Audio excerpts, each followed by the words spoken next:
ವಿಸ್ತಾರವನ್ನು ತೆಗೆದುಕೊಳ್ಳಲಿಕ್ಕೆ ಸಾಧ್ಯತೆ ಇದೆ. ಹಾಗಾದರೆ ಒಬ್ಬ ಪ್ರೌಢಶಾಲಾ ಅಧ್ಯಾಪಕರಾಗಿ ಮಕ್ಕಳ ಬಗ್ಗೆ ವಿಶೇಷವಾದ ಒಂದು ಕಾಳಜಿ ಜೊತೆಗೆ ಮಕ್ಕಳಿಗೆ ತುಂಬ ಇಷ್ಟವಾಗುವ ಕವಿತೆಗಳನ್ನು, ಕಥೆಗಳನ್ನು, ನಾಟಕಗಳನ್ನು ಅರಸಿದಂಥ ಒಬ್ಬ ಸಾಹಿತ್ಯ ಅಂದರೆ ಅದು ವಿಷ್ಣು ನಾಯಕರ ಸಾಹಿತ್ಯ ನಾವು ನೋಡಲಿಕ್ಕೆ ಸಾಧ್ಯತೆ ಇದೆ. ಹಾಗಾಗಿ ವಿಷ್ಣು ನಾಯಕರವರು ಯಾವಾಗಲೂ ತಾನು ನಿಂತ ನೆಲವನ್ನು ಪ್ರೀತಿಸಿದವರು, ತನ್ನ ನೆರೆಹೊರೆಯವರನ್ನು ಗೌರವಿಸಿದವರು, ತನ್ನ ಊರು, ತನ್ನ ಪರಿಸರ, ಅಂಕೋಲೆ, ಅಂಬಾರಕೊಡ್ಲು, ಉತ್ತರ ಕನ್ನಡ ಜಿಲ್ಲೆ, ಇಲ್ಲಿಯ ನದಿ, ಬೆಟ್ಟ, ಮಳೆ, ಕಾನು, ಬಾನುಗಳಿಗೆ ಕಣ್ಣು ಕೊಟ್ಟು ಕಣ್ಣು ನೆಟ್ಟವರು, ಮನುಷ್ಯನನ್ನು ಎಚ್ಚರಿಕೆಯಿಂದ, ಪ್ರೀತಿಯಿಂದ, ಶ್ರದ್ಧೆಯಿಂದ, ಕಾಳಜಿಯಿಂದ ನೋಡ್ತಾ ಬಂದಂಥ ವಿಷ್ಣು ನಾಯಕರವರು ನಮ್ಮೆದುರಿಗಿಲ್ಲ, ಆದರೆ ಅವರು ನಿರಂತರವಾಗಿ ನಮ್ಮ ಸುತ್ತ ಇದ್ದಾರೆ. ಜನರ ಒಡಲಾಳದ ಬೇಗೆಯನ್ನು, ಘೋರ ಬಡತನವನ್ನು, ಮನುಷ್ಯನ ಬದುಕುವ ಛಲವನ್ನು, ಬದುಕಿನ ಪ್ರೀತಿಯನ್ನು, ಕಷ್ಟ ಸುಖ ಸಮೃದ್ಧಿಗಳನ್ನು, ಹಾಡು ಕುಣಿತಗಳನ್ನು, ಹಬ್ಬ ಅಮಾವಾಸ್ಯೆಗಳನ್ನು ಕಂಡವರು, ಜನ ಸಮುದಾಯದ ಜೊತೆ ಒಂದಾಗಿ ಬೆರೆತವರು, ಮನುಷ್ಯನ ಬದುಕು, ಅಂಕೋಲೆಯನ್ನು, ಉತ್ತರ ಕನ್ನಡ ಜಿಲ್ಲೆಯನ್ನು, ಗುಮಟೆಯ ಪದವನ್ನು, ಕೋಲಾಟವನ್ನು, ಆಲಕ್ಕಿಗಳ ಹಾಡುಗಳನ್ನು, ಬಂಡಿ ಹಬ್ಬಗಳನ್ನು, ಸಾಂಸ್ಕೃತಿಕ ಸ್ಥಿತ್ಯಂತರಗಳನ್ನು ಧ್ಯಾನಿಸಿ ಅವರು ರಚಿಸಿದ ಕವಿತೆಗಳ ಹಿಂದೆ ಅವರ ಬದುಕಿನ ಒಂದು ನಿಷ್ಠೆಯು ನಾವು ನೋಡಲಿಕ್ಕೆ ಸಾಧ್ಯತೆ ಇದೆ.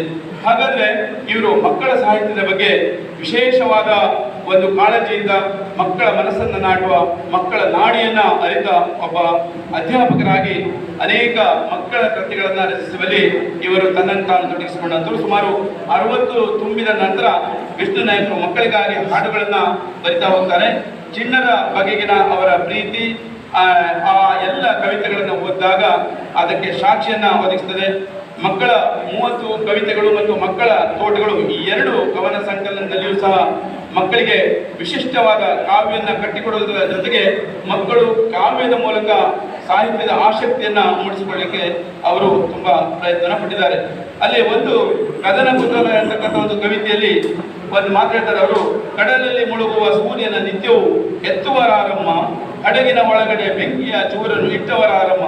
ಈ 2 ಕವನದ ಸಾಲುಗಳು ಸಹ ವಿದ್ಯಾರ್ಥಿಗಳಲ್ಲಿರುವ ಕುತೂಹಲವನ್ನು ಹೆಚ್ಚಿಸಿ ಬಹುಶಃ ಆ ದಿಶೆಯಲ್ಲಿ ಚಿಂತನೆ ಮಾಡಲಿಕ್ಕೆ ಸಾಧ್ಯತೆ. ಪ್ರಕೃತಿಯ ಧ್ವನಿಯೊಂದಿಗೆ ತಮ್ಮ ಧ್ವನಿಯನ್ನು ಅವರು ಸೇರಿಸಿ ಹಾಡಿ ಪ್ರಕೃತಿಯ ಪ್ರತಿಯೊಂದು ಕಾರ್ಯಚಟುವಟಿಕೆಗಳಲ್ಲಿ ಆಸಕ್ತರಾಗುವಂತೆ ಬಹುಶಃ ಆ ಎಲ್ಲ ಅವರ ಕವಿತೆಗಳು ಪ್ರೇರೇಪಿಸುತ್ತದೆ. ಕಾಗೆಯಣ್ಣನೊಂದಿಗೆ ಎಂಬ ಕವಿತೆಯಲ್ಲಿ ಅವರು ಮಕ್ಕಳಿಗೆ ತುಂಬ ಇಷ್ಟವಾದಂಥ ಒಂದು ಕವಿತೆ. ಕಾಗೆಯಣ್ಣ, ನಿನಗೆ ಒಂದು ಪ್ರಶ್ನೆ ಕೇಳಲೆ. ಮಕ್ಕಳು ಸಂಭಾಷಣೆ ಬಹಳ ಚೆನ್ನಾಗಿ ಅವರ ಕವಿತೆಗಳಲ್ಲಿ ಸಾಗ್ತಾ ಹೋಗ್ತದೆ. ಕಾಗೆಯಣ್ಣ, ನಿನಗೆ ಒಂದು ಪ್ರಶ್ನೆ ಕೇಳಲೆ. ಕೇಳು ಮಗು ಬೇಡ ಅಳುಕು ತಿಳಿದು ಹೇಳುವೆ, ಕೇಳು ಮಗು ಬೇಡ ಅಳುಕು ತಿಳಿದು ಹೇಳುವೆ. ಕಾಗೆಯಣ್ಣ, ನಿನ್ನ ಬಣ್ಣ ಕಪ್ಪು ಏತಕ್ಕೆ? ಕಾಗೆಯಣ್ಣ, ನಿನ್ನ ಬಣ್ಣ ಕಪ್ಪು ಏತಕ್ಕೆ? ಕಪ್ಪು ಇದ್ದರೇನೆ ಬೆಳಕು ಅರ್ಥವಾಯಿತೆ. ಕಾಗೆಯಣ್ಣ, ನೀನು ಸ್ವರ್ಗ ನೋಡಿ ಬಂದೆಯ? ಹೇಳಿದವರು ಯಾರು ನಿನಗೆ ದಡ್ಡ ಮಂದಿಯ? ಬಹುಶಃ ಈ ಕವಿತೆಯನ್ನ ಓದ್ತಾ ಹೋದಾಗ ಯಾವುದೇ ಮಗುವಾದರೂ ಒಂದಿಷ್ಟು ಆಲೋಚನೆಗಳನ್ನ ಮಾಡಲಿಕ್ಕೆ ಮತ್ತು ಬಹಳ ಒಂದು ಪ್ರತಿಮೆಗಳನ್ನ, ಈ ಕಾಗೆ ಹೇಳ್ತಕ್ಕಂಥ ಅಥವಾ ಕಪ್ಪು ಬಣ್ಣದ ಒಂದು ಪ್ರತಿಮೆಯನ್ನ ಇಟ್ಕೊಂಡು ಇಡೀ ಜೀವನದ ಬದುಕನ್ನ ಅಲ್ಲಿ ಅವರು ತೆರೆದಿಟ್ಟಿದ್ದಾರೆ.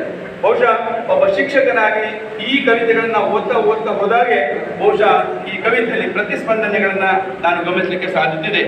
ಆನಂತರ ಕಂದನ ಪ್ರಶ್ನೆ ಹೇಳ್ತಕ್ಕಂಥ ಒಂದು ಕವಿತೆ ಹೇಳ್ತಾರೆ ಅವರು, ಬಿಳಿ ಬಿಳಿ ಮಲ್ಲಿಗೆ ಉದ್ದನೆ ಸಂಪಿಗೆ ಹೇಳಿವಿರಾ ನನಗೆ, ಬಿಳಿ ಬಿಳಿ ಮಲ್ಲಿಗೆ ಉದ್ದನೆ ಸಂಪಿಗೆ ಹೇಳಿವಿರಾ ನನಗೆ, ಒಂದೇ ನೆಲದಲ್ಲಿ ಹುಟ್ಟಿದ ನಿಮ್ಮ ಪರಿಮಳ ಬೇರೇಕೆ, ಪಚ್ಚೆ ಗಿಡವೇ ತುಳಸಿ ತಾಯಿ ಹೇಳಿವಿರಾ ನನಗೆ, ಒಂದೇ ತರದಲ್ಲಿ ಕಳೆದರೂ ಕಾಲ ಸ್ವಭಾವ ಬೇರೇಕೆ.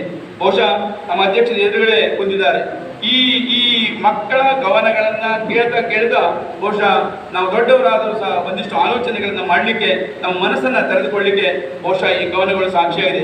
ಓದಿ ಕುಣಿಯುವ, ಹಾಡಿ ತಣಿಯುವ ಮಕ್ಕಳ ಕವಿತೆ ಮಕ್ಕಳ ಹೃದಯವನ್ನ ಸರ್ವ ವಿಧದಲ್ಲಿಯೂ ಸೂರೆಗೊಂಡಿರುವ ಅನೇಕ ಕಾವ್ಯಗಳನ್ನ ಅವರ ಆ ಕವಿತೆಯಲ್ಲಿ ನೋಡಬಹುದು.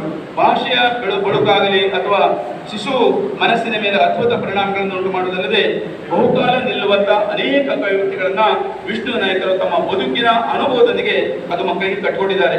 ಮಕ್ಕಳ ಭಾವನಾ ಜೀವನಕ್ಕೆ, ಕಲ್ಪನಾ ಲೋಕಕ್ಕೆ ಹೊಂದಿಕೊಳ್ಳುವಂಥ ಒಪ್ಪವಾದ ಕವಿತೆ ವಿಷ್ಣು ನಾಯಕರಿಂದ ಅದು ರಚಿತವಾಗಿದೆ. ಸೃಷ್ಟಿಯ ರಹಸ್ಯವನ್ನ ಮಕ್ಕಳ ಮನಸ್ಸನ್ನ ಭೇದಿಸಲು ಹೊರಟಾಗ ಅದಕ್ಕೆ ಕಾರಣಗಳನ್ನು ಹುಡುಕುವುದೇ ಸಹಜವೇ ಆಗಿದೆ. ಲೋಕದ ಅದ್ಭುತ ಲೀಲೆಗೆ ಮಗುವಿನ ಸ್ಪಂದನವಾಗಲಿ ದೃಷ್ಟಿಯಾಗಲಿ ಹೇಗಿರುತ್ತದೆ ಎಂಬುದೇ ಇಲ್ಲಿನ ಮುಖ್ಯ ಉದ್ದೇಶವಾಗಿದೆ. ಬಹುತೇಕ ಅವರ ಎಲ್ಲ ಕವನಗಳಲ್ಲಿ ಇದನ್ನ ನೋಡಲಿಕ್ಕೆ ಸಾಧ್ಯ ಇದೆ.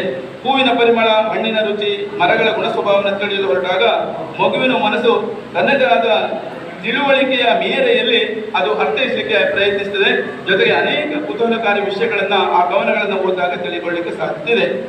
ಅವರು ಮತ್ತೊಂದು ಕಡೆ ಹೇಳ್ತಾರೆ, ಓನಕ್ಕೆ ತೂತುಗೊಳಿವೆಯ ಅಮ್ಮ ಅವರ ಒಂದು ವೈಶಿಷ್ಟ್ಯಪೂರ್ಣವಾದ ಶಿಶು ಗೀತೆಗಳು ಸಂಕಲನ ಇದಾಗಿದೆ. ಓನಕ್ಕೆ ತೂತುಗೊಳಿವೆಯ ಅಮ್ಮ ಅಪ್ಪ ಎಲ್ಲಿಯ ಮಳೆ ನೀರು, ಚಂದ್ರನು ಹತ್ತನೆ ದಾರೆಗಳತ್ತವೆ ಎಲ್ಲಿಯ ಕಣ್ಣೀರು, ಕೇಳೋ ಪುಟ್ಟ ಒಳಗಿನ ಪುಟ್ಟ ದೇವರ ದಯ ಮಗನೇ, ತೂತುಗಳಿಲ್ಲ ಅತ್ತವರಿಲ್ಲ ದೇವರ ಮಳೆ ಮಗನೇ.